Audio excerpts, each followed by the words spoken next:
বিসমিল্লাহির রহমানির রহিম। সুপ্রিয় শিক্ষার্থীবৃন্দ, আসসালামু আলাইকুম। নিশ্চয়ই তোমরা খুব ভালো আছো। আলহামদুলিল্লাহ, আমিও আল্লাহর রহমতে অনেক ভালো আছি। আমি তোমাদের বর্ণা ম্যাডাম চতুর্থ শ্রেণী বিজ্ঞান ক্লাসে সকলকে স্বাগত জানিয়ে আজকে অনলাইন ক্লাস শুরু করছি। আজকের অনলাইন ক্লাস শুরু করার আগে দেখি পূর্বের পাঠটা যাচাই করি কি কতটুকু করা তৈরি করেছো। আচ্ছা, তুমি বলো তো দেখি যে চাঁদ কি? থ্যাংক ইউ, সুন্দর হয়েছে। এরপরে তুমি বলো নক্ষত্রমণ্ডল কি? গুড, ভেরি গুড, সুন্দর হয়েছে। যে নক্ষত্রমণ্ডল হচ্ছে বিশেষ আকৃতি সম্পন্ন নক্ষত্রজোটকে নক্ষত্রমণ্ডল বলে। থ্যাংক ইউ, সুন্দর হয়েছে। এরপরে তুমি বলো তো দেখি যে সৌরজগতের গ্রহ কয়টিও কি কি? গুড, সুন্দর হয়েছে। এইভাবেই কিন্তু পড়া তৈরি করবে, কেমন? তাহলে আমাদের পড়াটা কিন্তু সুন্দরভাবে হয়ে যাবে। সেমিস্টারে আমাদের কোনো কষ্ট হবে না, চাপ পড়বে না, তাই না? তাহলে আজকে আমরা কি পড়ব? হ্যাঁ, আজকে আমরা একটা প্রশ্ন নিয়ে আলোচনা করব। তার মানে আজকে আমরা প্রশ্ন উত্তর নিয়ে আলোচনা করব।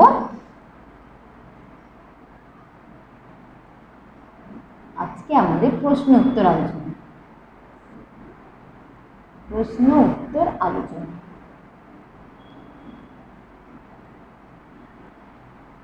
প্রশ্ন উত্তর আলোচনা।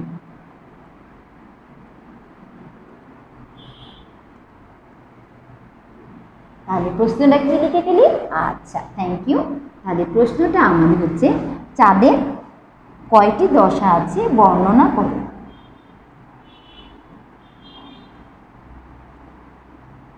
চাঁদের কয়টি দশা আছে বর্ণনা করো। কয়টি দশা আছে বর্ণনা করো। দশা আছে বর্ণনা করো।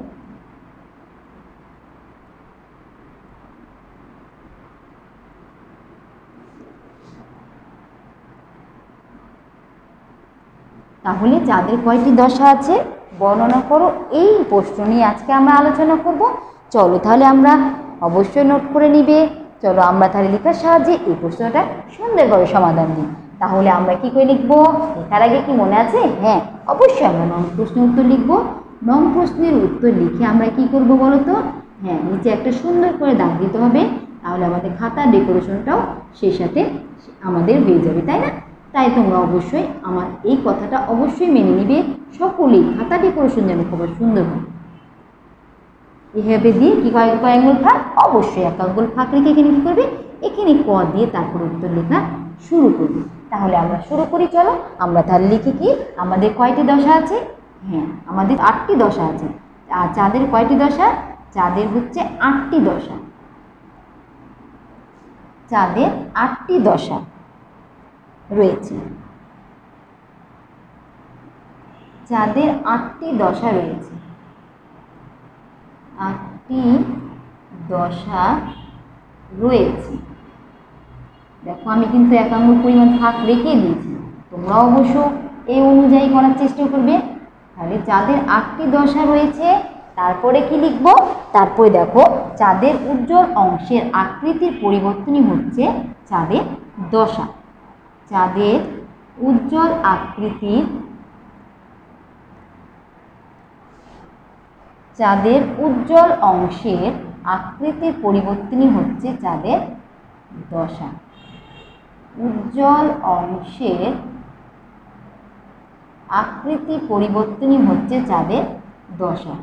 উজ্জ্বল অংশের আকৃতি পরিবর্তনই হচ্ছে চাঁদের দশা। আকৃতি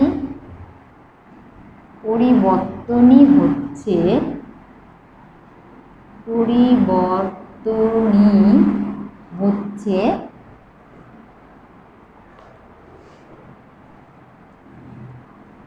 আকৃতি পরিবর্তনই হচ্ছে চাঁদের দশা। পরিবর্তনই হচ্ছে চাঁদের দশা।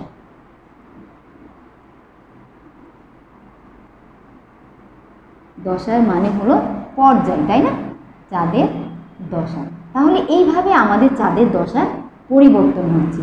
কারণ এর 8টা দশা হয়েছে, 8টা দশা খেয়াল রাখো, তাহলে বুঝতে পারবে যে এই 8টা দশা কীভাবে পরিবর্তন হচ্ছে, তাই না? চাঁদ তো উজ্জ্বল অংশ আমরা জানি, তাই না? সূর্যের আলোতে আলোকিত হয়, যেহেতু তার কোনো নিজস্ব আলো নেই, সে কার আলোতে আলোকিত হয়?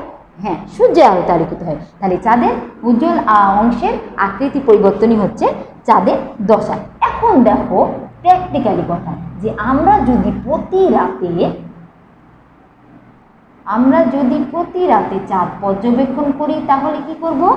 আমরা যদি প্রতি রাতে চাঁদ পর্যবেক্ষণ করি,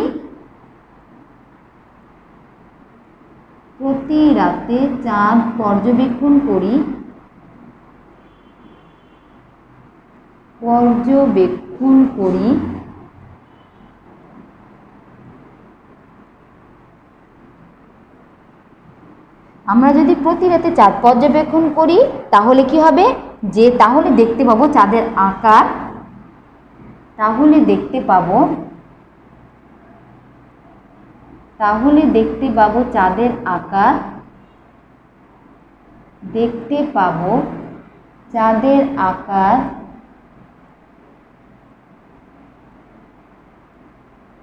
চাঁদের আকার আগের দিনের চেয়ে কিছুটা ভিন্ন, আগের রাতের চেয়ে কিছুটা ভিন্ন, কারণ দিনে তো এটা চাঁদ দেখা যায় না, তাই না? তাই আগের রাতের চেয়ে কিছুটা ভিন্ন, কারণ একদিন পর যদি চাঁদটা দেখি, কিন্তু এই চাঁদটা একটু হলেও তুমি ভিন্নটা দেখতে পাবে। তাহলে আমরা যদি প্রতি রাতে এই চাঁদটা ছাদে হোক বা জানালা দিয়ে হোক দেখবা আমরা দেখতে পাবো চাঁদের আকার আগের রাতের চেয়ে কিছুটা হলেও আমরা কিন্তু ভিন্নতা দেখতেই পাবো। তারপরে দেখো, তারপরে আছে যে কখনো কখনো চাঁদকে বড় এবং গোলাকার দেখায়, চাঁদকে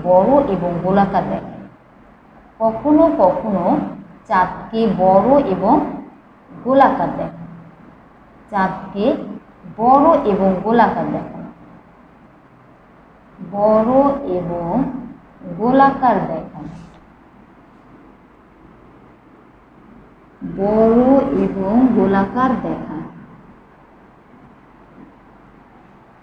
কখনো কখনো চাঁদকে বড় এবং গোলাকার দেখায়। আবার কি দেখায় দেখো, আবার কখনো তা ছোট এবং অর্ধ গোলাকার দেখায়। খেয়াল করে দেখবে, তাহলে কিন্তু লক্ষ্য করতে হবে। আবার কখনো তা ছোট এবং অর্ধ গোলাকার দেখায়।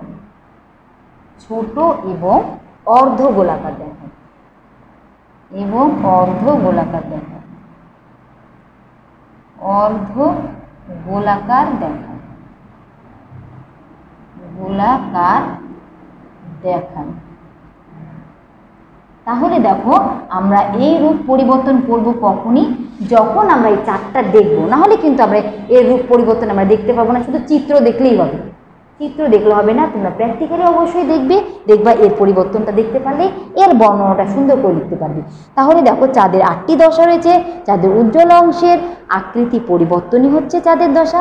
আমরা যদি প্রতি রাতে চাঁদ পর্যবেক্ষণ করি, তাহলে আমরা কিছুটা হলেও ভিন্নতা দেখতে পারবো, যে আগের রাতের চেয়ে কিছুটা ভিন্ন। আবার কখনো কখনো দেখতে পারি চাঁদটা অনেক বড় লাগছে, অনেক সুন্দর গোল লাগছে, তাই না? এরকম দেখা যায়, চাঁদকে আসলেই দেখা যায়। আবার কখনো কি দেখায়, ছোট্ট দেখা যায়, আবার কখনো অর্ধ গোলাকার দেখা যায়। দেখো খেয়াল করে, তাহলেই বুঝতে পারবি। তাহলে এইভাবে আমাদের চাঁদটা কিন্তু দেখা যায়। তাহলে দেখো, চাঁদের উজ্জ্বল অংশের আকৃতির এই পরিবর্তনই হচ্ছে চাঁদের উজ্জ্বল অংশের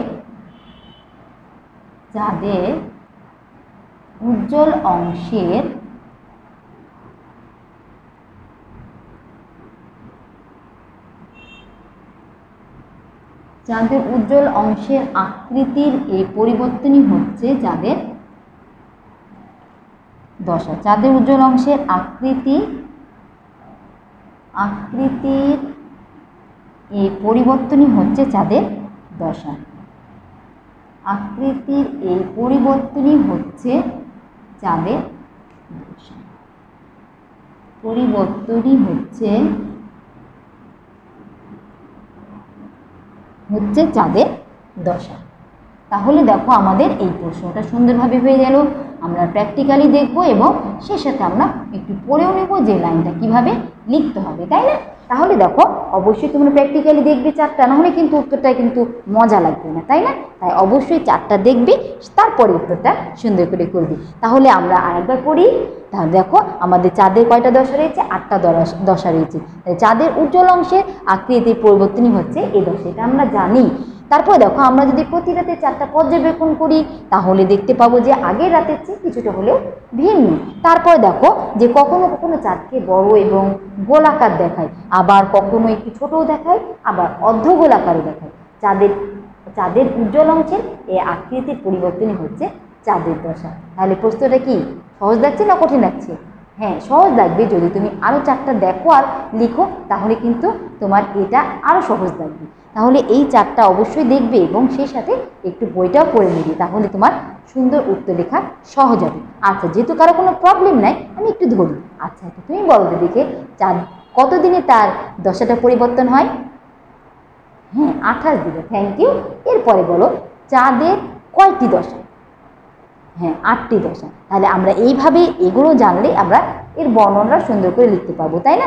তাহলে যেহেতু কারো কোনো প্রবলেম নাই তাহলে অবশ্যই তোমরা এই এইচডাব্লিউটা লিখবে।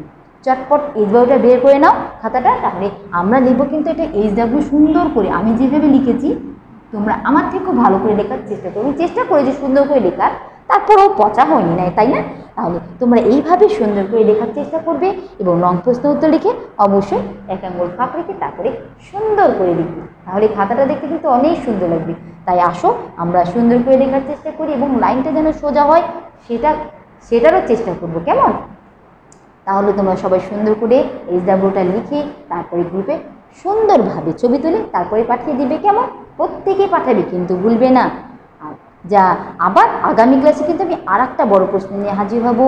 আজকে যাওয়ার আগে আমি যে কথাগুলো তোমাদেরকে বলি, আমাদের থিম ডায়লগ কি এটারও কিন্তু সচ্চরিত্রতা যে গঠন করতে হবে এই মাসেও আছে। তাই তোমরা অবশ্যই সত্যটা একেবারেই নিজেদের মধ্যে একেবারে পণ স্বরূপ নিয়ে নাও যে আমরা সত্যটা পরিত্যাগ করবই না, মিথ্যা পরিত্যাগ করবো নয়, সত্যটা একেবারেই অভ্যাসে পরিণত করব এবং অন্যজনকে সত্যবাদিতা করে তোলার চেষ্টা করব। একটা ভালো স্টুডেন্ট হলে একটা ভালো মানুষ হতে হবে। তাই আসো নিজের এই বদ অভ্যাসগুলো বাদ দিয়ে আমরা সত্যবাদিতা একেবারে নিয়ে অভ্যাসে নিয়ে নিই এবং 5 ওয়াক্ত নামাজ পড়ি, অন্যজনকেও এই ভালো কাজে উৎসাহ দিই এবং অন্যজনের ভালো দিকটা আমরা অনুসরণ করার চেষ্টা করি, কেমন? সেই সাথে বড়দের বা আম্মুর কথাটা শোনার চেষ্টা করবে, কেমন? সবাই ভালো থেকো, সুস্থ থেকো এবং স্বাস্থ্যবিধি মেনে চলো। আল্লাহ হাফেজ।